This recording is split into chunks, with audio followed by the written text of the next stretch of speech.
Hello, everyone. My name is Sydney. I am the vendor lead for this year's Education Week and powwow that will be happening on Friday. And we will also be hosting an in-person vendor market on Saturday at the X University Quad from 12 to 5 p.m. Anyone is welcome to join us. And today we have a workshop for our vendors, but also open up to anyone else. And we are here with the Enactus team, who I will pass over. Hey everybody, my name is Alia and I'm the co-president of Enactus Ryerson. Really excited to be here. I'll pass it on to Akshara before I introduce our group. Hi everyone, my name is Akshara. I'm actually a project manager at Enactus Ryerson. I'm also a fifth year student at X University. And other than that, I'm also working at Sephora right now as part of their merchandising team in strategy and operations. So I'll get right into it. So Enactus is a student group that helps students unleash their entrepreneurial spirit and develop the talent and perspective essential to leadership in our ever-changing world. Our projects are essentially social enterprises, which are businesses that operate to solve social problems. And some of the issues that we've been targeting this year are relating to food insecurity, fashion sustainability, and financial literacy. So you'll hear a little bit more about one of our projects from a discussion with Akshara today, and I'm excited to get into it. So I'll pass it off to you, Akshara. Thank you. I'm just going to share my screen. Okay, there you go. Let me know if you can see that.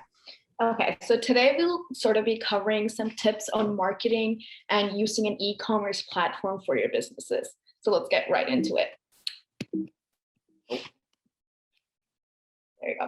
So we'll do an introduction to marketing, introduction to e-commerce, and we'll do a question and answer period. And for those of you who won't get a chance to get your question answered, we also have a survey that I made where you can put in any other questions that we can follow up on. Okay, so these are very high level introduction to these topics, just to get an idea of what these actually are from a business student versus someone who has started their own business's perspective.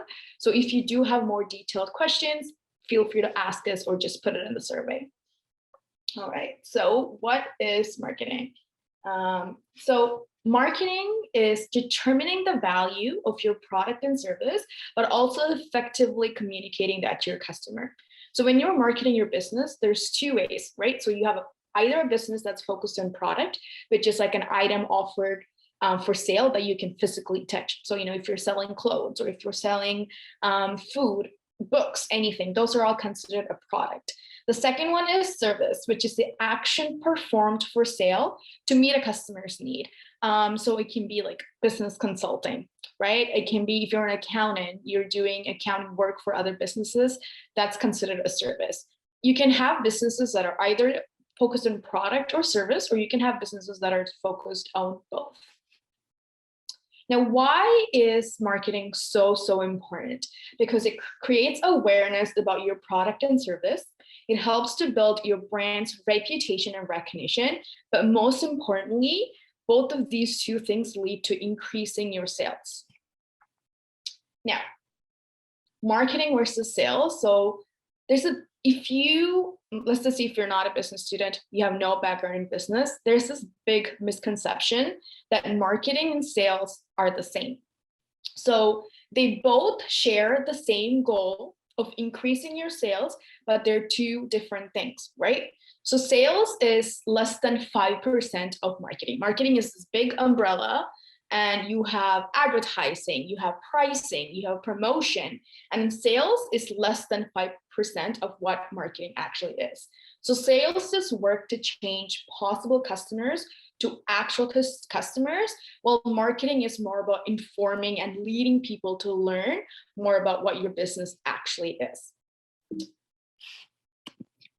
So in order to make it a little easier on you when you're working on marketing your business, we use something called a 4-piece matrix at our school. So this is probably the easiest way to start doing like market research, or when you're thinking about marketing your business, like this is a really easy matrix that you can use to what we say, position yourself. So when you say how would you position yourself in the market, you're basically referring to the idea of establishing your business in a way that your consumers can identify it easily, right? One of the things about having your own business is consumers are lazy. They're not going to go looking for your business, right? So you have to do that creatively so that you're communicating it directly to the consumers, because they're not going to go looking for you.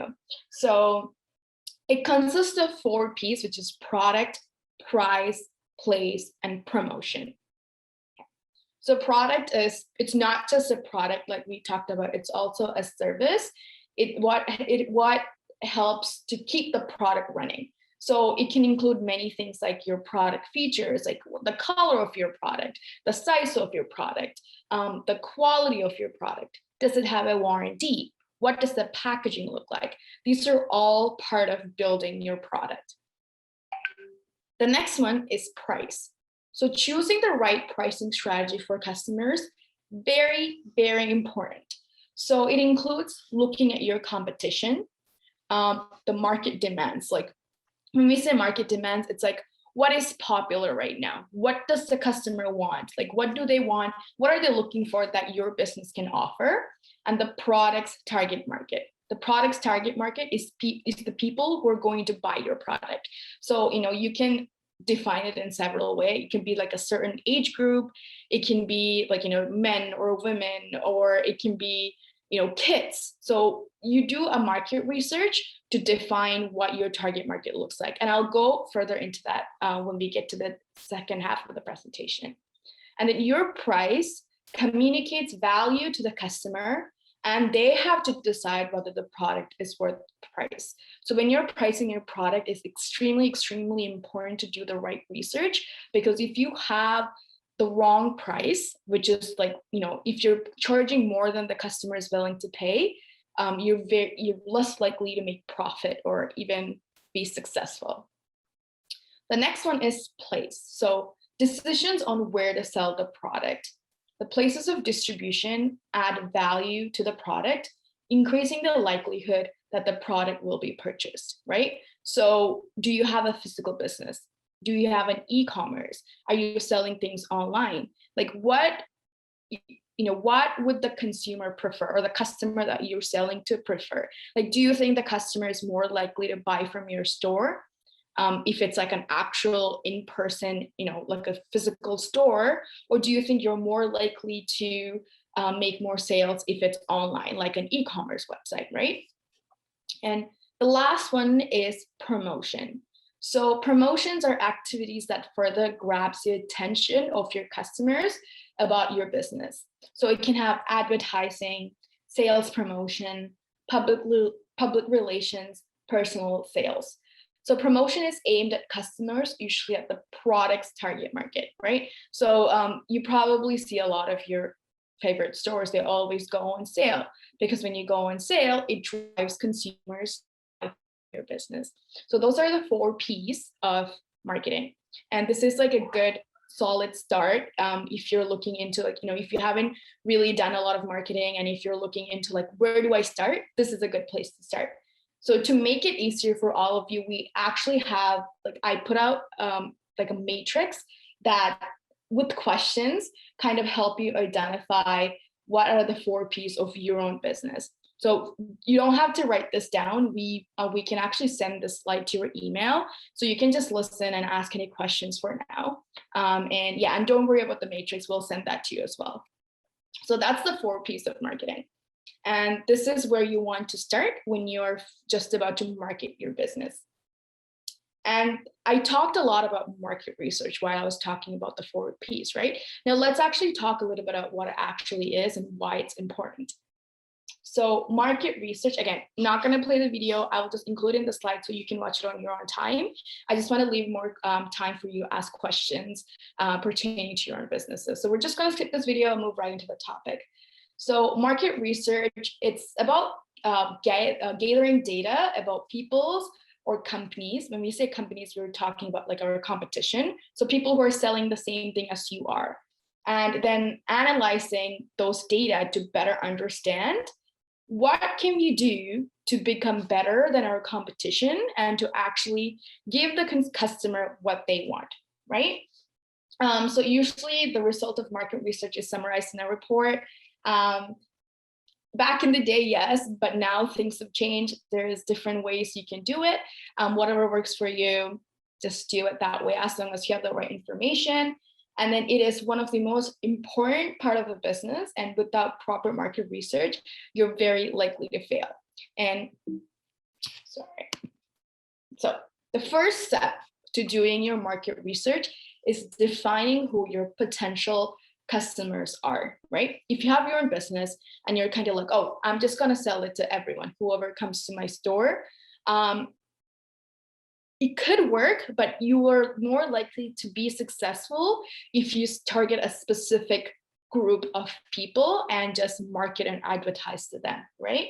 So before you can think about how customers in your industry make the decisions to buy something, you have to really understand who they are. And that's the beginning of your market research. So some of the things that you want to look for is, okay, what's the age group? What's the age group who's going to buy my product? What's their gender? Where do they live? What's their job? What's their family size and income?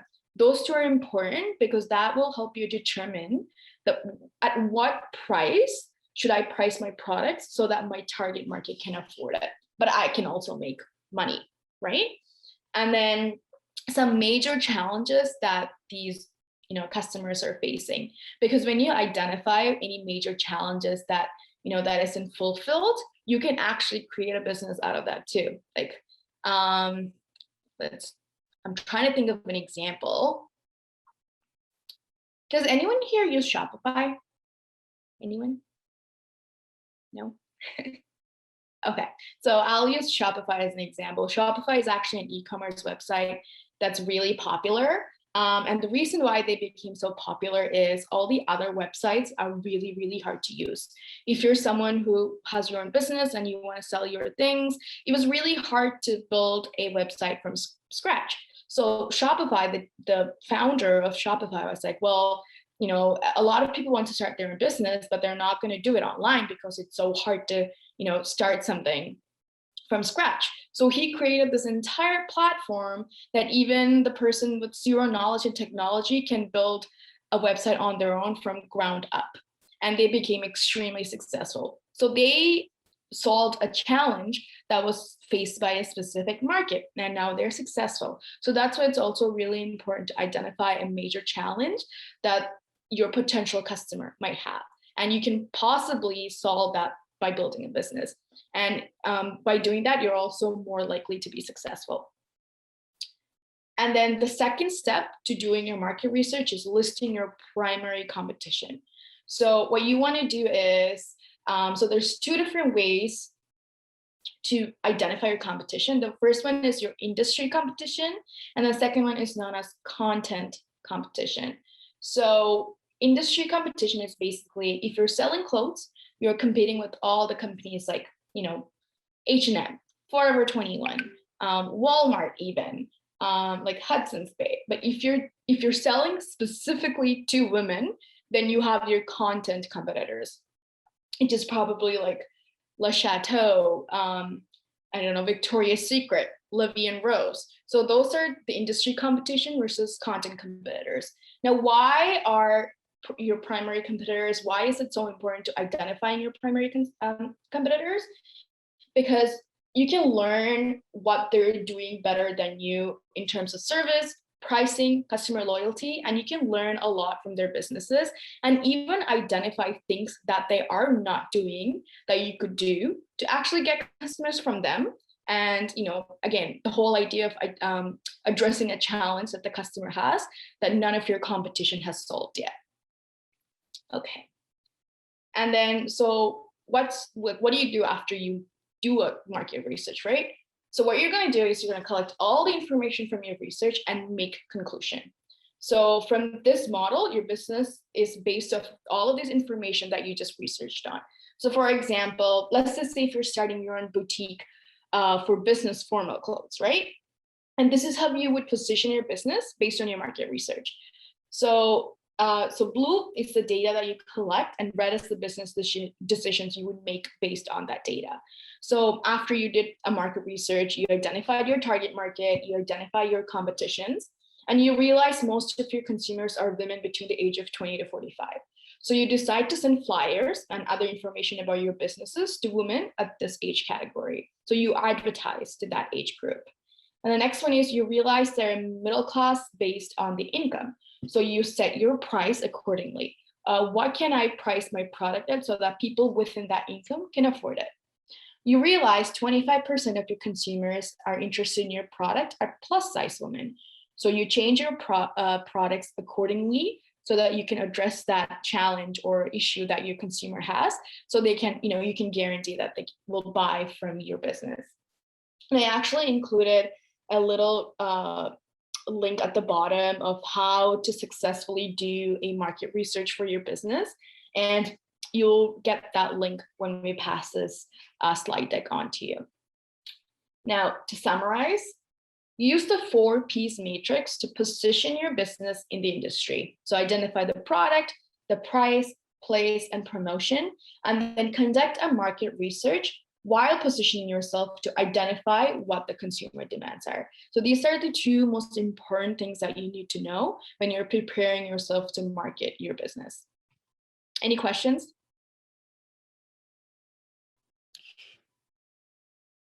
No. Okay. So if you joined late, we are recording this meeting, so I believe it will be sent out to you. So don't worry about missing anything. The next one is e-commerce. So I actually kept this section a little bit short because I wanted to talk to you more in person about what your e-commerce challenges are, because it can be tricky depending on what platform you use, if you even have started any. So I'll just give you a quick view over of what e-commerce is, what are some tips and tricks, and then we'll just go into a discussion. Okay, so e-commerce, it's basically having your business that's completely online, or you could have both. You could have an in-person business and also e-commerce. So the advantages of having an e-commerce, it's really easy to maintain. You can have unlimited numbers of customers. Another advantage is online markets are always innovating. Now, what does that mean? So which means online markets are always changing in a product or business that already exists, right? E-commerce business is something that we say it's very there's a lot of people that sell on e-commerce. It can be an advantage and also a disadvantage, right? It can be adapted for use on mobile, making it more accessible, which means you can be anywhere in the world and app can access your business at any time you want. And it can also, the experience of shopping online can be customized to the user, which means you can really use technology or e-commerce to like pinpoint your target consumer and figure out exactly what they want. The disadvantages of having an e-commerce is it relies on the traction of the market on the internet. Like I talked about how there are a lot of businesses on e-commerce. So sometimes your businesses can, get lost in between all this chaos. So that's where marketing comes in. So that's why it's important if you have an e-commerce market, e-commerce business, you need to market it effectively. And then increasing information means increasing space. Also referring back to that increasing spaces, there are more people entering the e-commerce market because it's a lot easier to set up businesses in e-commerce than in person. And then it also relies on the security of the internet. So if you're targeting a group of people who doesn't have access to internet, probably e-commerce isn't the one for you. That's pretty obvious. And the last one is some tips and tricks that you should know if you're interested in starting your own e-commerce. So this is like my go-to rule. If anytime someone says that they want to start their own e-commerce business, do not invest too much money upfront.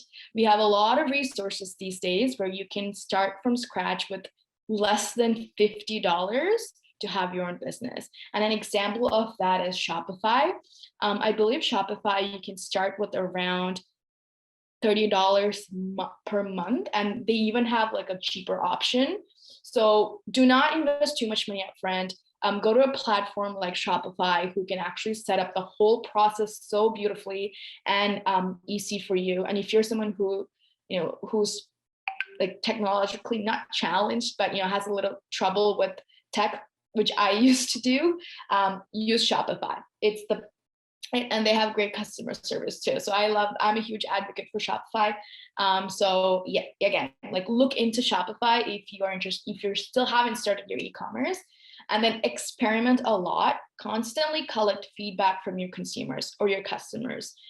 That's the beauty of e-commerce businesses. You can change things constantly without costing you a lot of money. And then you can do that effectively by actually collecting feedback and suggestions from your consumers. Talk to your customers and get to know their needs. Build a relationship with your consumers, even if whether it's online, and make sure the website that you build is like visually appealing and easy to navigate. And if you're having trouble with that, I would suggest looking up to an existing brand who's doing really well and look at how they designed their website, and then get inspiration from that. Be on multiple social media platforms with unique content. So again, if you're an e-commerce business, you need to market your business effectively, because sometimes you can get lost in all the hundreds and hundreds of vendors that are out there. And then offer free shipping. So this one a lot of people hesitate on. So I'm going to give you a trick that I was taught. So if it's offer free shipping, but when you're pricing your product, add that shipping onto your final price. So for example, if you're selling something for $12 and it's $8 for shipping, add the $8 to that $12, which makes your product $20, and then do the free shipping. It's like a psychology trick, but it works because people like free things. So just add that extra price that you have for shipping onto your product so that people think it's free shipping when it's really not.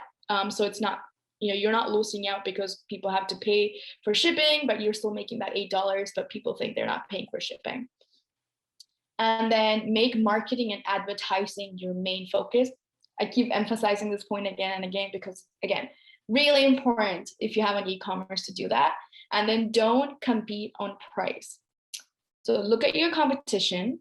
If you charge more than your competition is charging, people are not going to buy from you. I mean, people will, but you're not going to have a higher turnout like your competition is, because customers, they look at money, they want value. So if they find something that's cheaper, that's the exact same thing that you're selling, they're probably going to go to your cheaper competitor. So don't focus too much on offering like a price that's higher than your competition. So very, very careful with how you price yourself, especially if you have an e-commerce business. Okay, so that's pretty much a quick run through of marketing and e-commerce. Do we have any questions?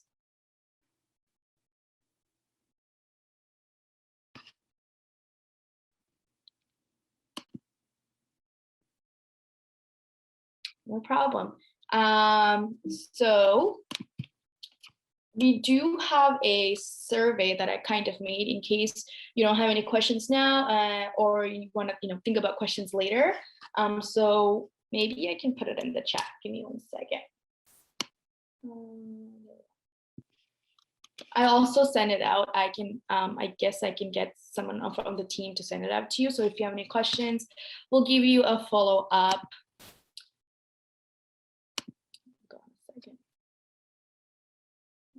There you go. Okay. So that is the link for the survey. Feel free to fill it out if you have any questions. Other than that, thank you for listening. That's our presentation.